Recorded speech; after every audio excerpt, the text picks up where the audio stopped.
दोस्तों एक बार फिर से हम आपके लिए SSC GD form fill up 2025-26 apply online process की अपडेट लेके आ चुके हैं। किस तरह से आप एसएससी जीडी कांस्टेबल के 25,487 खाली पदों के लिए अपने फॉर्म अप्लाई कर सकते हो जाएगा। यहाँ पर आने के बाद आपको लॉगिन और रजिस्टर की स्टेप पर क्लिक करना है। उसके बाद आपके सामने कुछ इस तरह से पॉपअप शो होगा। अगर आपने एसएससी के इस पोर्टल पर पहले से अपना वन टाइम रजिस्ट्रेशन कर रखा है तो बस आपको अपना रजिस्ट्रेशन नंबर यहाँ पर एंटर करना है, अपना पासवर्ड आपको एंटर करना है, ये कैप्चा कोड आपको यहाँ पर एंटर करना है और लॉगिन की स्टेप पर क्लिक करते हुए आपको अपने डैशबोर्ड में लॉगिन करके अपना फॉर्म अप्लाई कर लेना है। और अगर आप अपना पासवर्ड भूल चुके हो तो आप फॉरगॉट पासवर्ड के इस ऑप्शन पर क्लिक करके अपना पासवर्ड भी यहाँ पर रिसेट कर सकते हो। और गाइज, अगर आप एसएससी की किसी भी भर्ती के लिए फर्स्ट टाइम अप्लाई करने जा रहे हो तो सबसे पहले यहाँ पर आपको अपना रजिस्ट्रेशन करना होगा। उसके लिए आपको न्यू यूजर रजिस्टर नाउ का ये लिंक दिया गया है, आपको रजिस्टर नाउ के इस लिंक पर क्लिक करना है।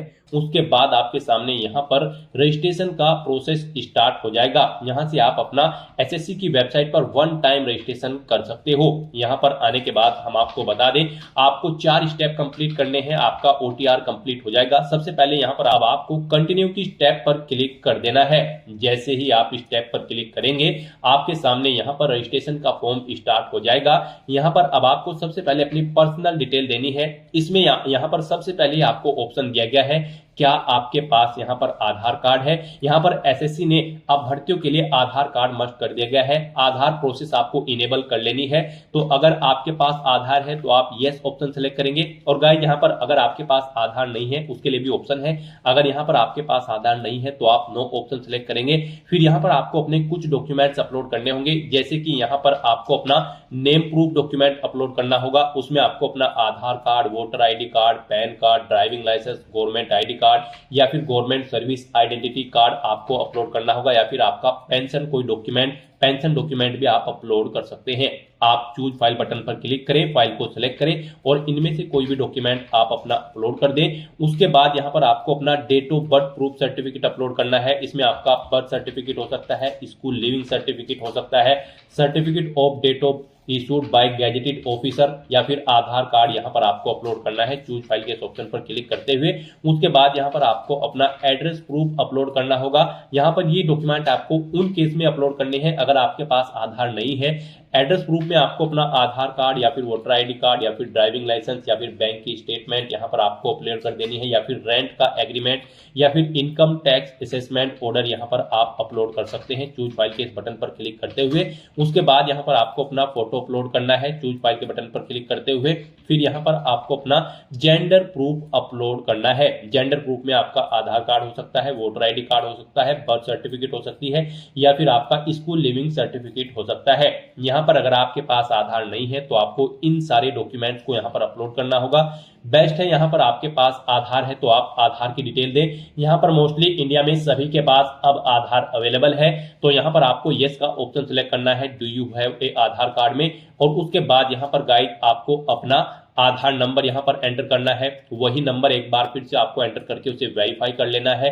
फिर यहां पर आपको अपने आधार को प्रमाणित करने के लिए डिटेल्स यहां पर रीड कर लेनी है। हिंदी में अगर आप इसे रीड करना चाहते हैं तो स्विच टू हिंदी के ऑप्शन पर क्लिक करें और हिंदी में आप इसे रीड कर लें। और अगर आप सुनना चाहते हैं तो यहां पर आपको स्पीकर के इस ऑप्शन पर क्लिक करना है और इस डिटेल को सुन लेना है। और उसके बाद गाइड यहां पर आपको इस चेकबॉक्स को ओके करना है और फिर यहां पर आपको सेंड ओटीपी के इस ऑप्शन पर क्लिक कर देना है। फिर आपके रजिस्टर्ड मोबाइल नंबर पर जिससे आपका आधार लिंक है उस पर एक ओटीपी आएगा, वो ओटीपी आपको यहां पर एंटर करना है। और फिर गाइज आपको वेरीफाई ओटीपी के ऑप्शन पर क्लिक करके अपना आधार वेरीफाई कर लेना है। फिर आपके सामने यहां पर शो हो जाएगा आपका आधार सक्सेसफुली वेरीफाइड हो चुका है। ग्रीन कलर में आपको वेरीफाइड का ऑप्शन यहां पर मिल जाएगा। उसके बाद गाइस यहां पर आपको अपना नाम एंटर करना है अपनी 10वीं की मार्कशीट के अकॉर्डिंग। फिर आपको वही नाम एक बार फिर से एंटर करके वेरीफाई कर लेना है।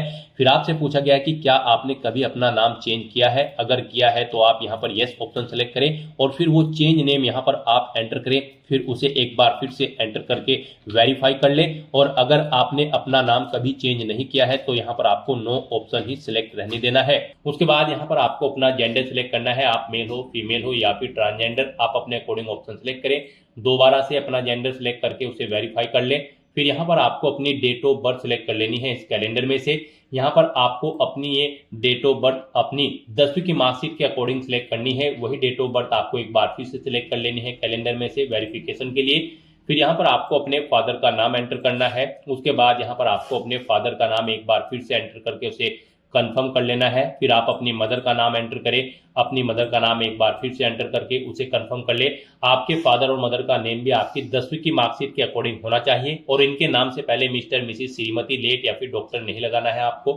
उसके बाद यहाँ पर आपको अपना 10वीं क्लास का एजुकेशन बोर्ड सिलेक्ट करना है, किस बोर्ड से आपने यहाँ पर अपनी 10वीं क्लास पास आउट की है। उसके बाद यहाँ पर आपको उसे दोबारा से सिलेक्ट करके कंफर्म कर लेना है जिस बोर्ड से आपने अपनी 10वीं क्लास यहाँ पर पास आउट की है। उसके बाद गाइस यहाँ पर आपको अपनी 10वीं क्लास का रोल नंबर देना है, एक बार फिर से उसे एंटर करके कंफर्म कर लेना है। फिर पासिंग ईयर आपको सिलेक्ट कर लेना है, किस ईयर में आपने अपनी 10वीं क्लास पास आउट की है। हाईएस्ट क्वालिफिकेशन क्या है आपकी, 10वीं, 12वीं, ग्रेजुएशन, पोस्ट ग्रेजुएशन, आप अपने अकॉर्डिंग यहाँ पर ऑप्शन सिलेक्ट करें। फिर यहाँ पर आप दोबारा से अपनी हायर क्वालिफिकेशन सिलेक्ट करें। उसके बाद यहाँ पर आपको अपना मोबाइल नंबर और ईमेल आईडी एंटर करनी है और इन्हें यहाँ पर आपको वेरीफाई कर लेना है। इनके सामने आपको सेंड ओटीपी का ऑप्शन दिया गया है, आप सेंड ओटीपी के ऑप्शन पर क्लिक करें। उसके बाद आपके रजिस्टर्ड मोबाइल नंबर और ईमेल आईडी पर ओटीपी आएंगे। वो ओटीपी आप यहाँ पर एंटर करके अपने मोबाइल नंबर और ईमेल आईडी को वेरीफाई कर लें और उसके बाद गाइस यहाँ पर आप सेव एंड नेक्स्ट के ऑप्शन पर क्लिक कर दें। इस तरह से यहाँ पर आपकी पर्सनल डिटेल सक्सेसफुली सेव हो जाएगी। उसके बाद यहाँ पर आपको एक रजिस्ट्रेशन नंबर प्रोवाइड करा दिया गया है। यह रजिस्ट्रेशन नंबर आपको केयरफुली नोट डाउन करके रख लेना है फ्यूचर यूज के लिए। यह रजिस्ट्रेशन नंबर आपकी रजिस्टर्ड मोबाइल नंबर और ईमेल आईडी पर भी सबमिट कर दिया गया है, तो आप इसे केयरफुली नोट डाउन करके रखें फ्यूचर यूज के लिए। और यहाँ पर अब आपको कंटिन्यू के इस ऑप्शन पर क्लिक कर देना है। नेक्स्ट आपके सामने कुछ इस तरह से इंटरफेस ओपन होगा। अब यहाँ पर आपको जो रजिस्ट्रेशन नंबर मिला है वो रजिस्ट्रेशन नंबर आपको एंटर करना है। उस रजिस्ट्रेशन नंबर के साथ साथ ही आपकी ईमेल आईडी और मोबाइल नंबर पर एक पासवर्ड भी आया होगा, वो पासवर्ड यहाँ पर आपको एंटर करना है। उसके बाद आपको ये कैप्चा कोड यहाँ पर एंटर करना है और फिर गाइस यहाँ पर आपको साइन इन के इस ऑप्शन पर क्लिक कर देना है। नेक्स्ट यहाँ पर आपको अपना पासवर्ड चेंज करना है। यहाँ पर अब आपको सबसे पहले अपना ओल्ड पासवर्ड एंटर करना है, वो वाला पासवर्ड जो आपके रजिस्टर्ड मोबाइल नंबर और ईमेल आईडी पर आया है आपके रजिस्ट्रेशन नंबर के साथ। और उसके बाद यहाँ पर आपको अपना नया पासवर्ड क्रिएट करना है। यहाँ पर इस पासवर्ड को क्रिएट करने के लिए आपको गाइडलाइन दी गई है। आपका पासवर्ड कम से कम 8 कैरेक्टर का होना चाहिए और ये अल्फा न्यूमेरिक फॉर्मेट में होना चाहिए। मींस आपके पासवर्ड में कम से कम एक अपर केस कैरेक्टर, एक लोअर केस कैरेक्टर, एक इंटीजर नंबर, एक स्पेशल कैरेक्टर जैसे कि @ या फिर $, होना चाहिए। तो इस फॉर्मेट में यहाँ पर आपको अपना पासवर्ड क्रिएट करना है। वही पासवर्ड आपको कंफर्म पासवर्ड फील्ड में एंटर करना है। उसके बाद यहाँ पर आपको एक सिक्योरिटी क्वेश्चन सिलेक्ट करना है। यहाँ पर आप कोई भी सिक्योरिटी क्वेश्चन सिलेक्ट करें, उसका आंसर दें। फिर यहाँ पर आप दूसरा सिक्योरिटी क्वेश्चन सिलेक्ट करें और फिर उसका आंसर यहाँ पर आप दें और उसके बाद गाइस यहाँ पर आप सेव एंड नेक्स्ट के इस ऑप्शन पर क्लिक कर दें। इस तरह से यहाँ पर आपका पासवर्ड चेंज हो जाएगा। फिर आपके सामने कुछ इस तरह से इंटरफेस ओपन होगा। अब यहाँ पर आपको दोबारा से अपना रजिस्ट्रेशन नंबर एंटर करना है, अपना पासवर्ड आपको एंटर करना है। नया पासवर्ड जो आपने चेंज किया है वो पासवर्ड यहाँ पर आपको एंटर करना है। ये कैप्चा कोड आपको यहाँ पर एंटर करना है और उसके बाद गाइस आपको लॉगिन के इस ऑप्शन पर क्लिक कर देना है।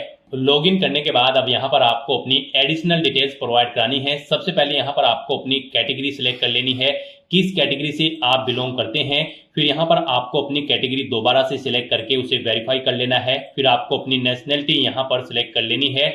यहाँ पर सिटीजन ऑफ इंडिया अगर आप इंडिया से हैं। उसके बाद अगर आप नेपाल, भूटान या फिर टाइबेटियन हैं तो यहाँ पर आप अपने अकॉर्डिंग ऑप्शन सेलेक्ट करें। यहाँ पर अगर आप अदर कंट्री से हैं तो फिर यहाँ पर आपको अपनी नेशनलिटी की डिटेल देनी है और अगर आप इंडिया से हैं तो यहाँ पर आप इंडिया सेलेक्ट करें, फिर आपको ये डिटेल नहीं देनी है। उसके बाद यहाँ पर आपसे पूछा गया है कि क्या आपकी बॉडी पर कहीं कोई कट या तिल का निशान है, तो उस पैलेस का नाम यहाँ पर आप एंटर करें, नहीं है तो यहाँ पर आप नो मार्क एंटर कर दें। उसके बाद आपसे पूछा गया है कि क्या आप PWBD कैंडिडेट हैं, अगर है तो यहाँ पर आप यस ऑप्शन सेलेक्ट करें और फिर अपनी डिसेबिलिटी का टाइप सेलेक्ट करें और फिर यहाँ पर आपको अपना डिसेबिलिटी सर्टिफिकेट नंबर देना होगा अगर आप PWBD कैंडिडेट हैं और अगर नहीं है तो यहाँ पर आप नो ऑप्शन सेलेक्ट करें, आगे की डिटेल आपको डिसेबल कर दी जाएगी। उसके बाद यहाँ पर आपको अपना परमानेंट एड्रेस एंटर करना है। फिर यहाँ पर आपको अपना प्रेजेंट एड्रेस एंटर करना है और अगर आपका प्रेजेंट एड्रेस आपके परमानेंट एड्रेस के अकॉर्डिंग सेम है तो यहाँ पर आप यस के इस ऑप्शन पर क्लिक करेंगे, ऑटोमेटिकली आपका प्रेजेंट एड्रेस आपके परमानेंट एड्रेस के अकॉर्डिंग फिल हो जाएगा। उसके बाद यहाँ पर गाइज आपको सेव एंड नेक्स्ट के इस ऑप्शन पर क्लिक कर देना है। आपकी एडिशनल डिटेल सक्सेसफुली सेव करने के बाद आपको डिक्लेरेशन सेक्शन में रिडायरेक्ट कर दिया जाएगा। यहाँ पर आने के बाद आप अपने रजिस्ट्रेशन फॉर्म का प्रीव्यू भी चेकआउट कर सकते हो। आप प्रीव्यू ओटीआर के ऑप्शन पर क्लिक करें और अपने रजिस्ट्रेशन फॉर्म का प्रीव्यू चेकआउट कर लें और उसका प्रिंट आउट भी आप ले सकते हो।